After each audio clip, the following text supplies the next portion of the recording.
সকালবেলায় ব্রেকফাস্ট করার পর খেলাম এক বাটি ফল। তারপরে মাটন আনা হলো, মাটনটাকে ভালো করে ধুয়ে নিয়ে সেটা জল ঝরতে দিলাম। আর আজকে ব্রেকফাস্টে খাবো হচ্ছে ইডলি, তবে এই 4টে ইডলি আমি খাচ্ছি না, দুটো আমার, দুটো রায়ের। তারপর এখানে হবে আলু পটল, আর সাথে একটু মশলা করে নিয়েছিলাম, লেবু লঙ্কা সব কুটি কুটি করে রেখে আলু পটল রান্না করে।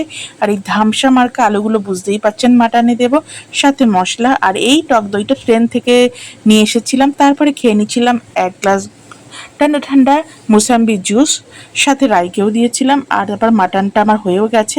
এরপর বেরিয়ে গেছিলাম রাইয়ের বই আনতে। স্কুল থেকে আজকে বই দিচ্ছে, তবে বাইরে যা রোদ, আমার তো অবস্থা খারাপ। আখের রস খেয়ে নিয়েছিলাম 1 গ্লাস না 2 গ্লাস। তারপরে এখানে রাইয়ের স্কুলের বইপত্র নিলাম।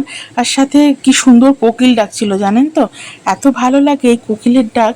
আর এইখানটায় রাই ছোট্টবেলায় যখন নার্সারিতে পড়তো তখন এখানে খেলা করতো, সেইগুলো দেখে মনে পড়ছিল।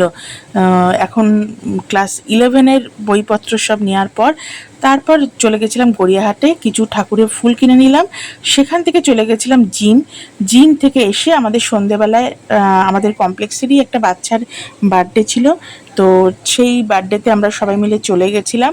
আজকে দিনটা আপনাদের সাথে শেয়ার করলাম, কেমন লাগলো অবশ্যই জানাবেন। ছোট্ট মিনি ব্লগ, তবে ঠিক করেছি এবার থেকে এখানে মিনি ব্লগগুলোই দেবো, আর বড় ব্লগগুলো যাবে আমার ইউটিউব চ্যানেলে। ইউটিউব চ্যানেলের নামও মনি ফ্যামিলি। যদি চান তো সাবস্ক্রাইব করে পাশে থাকুন। টাটা।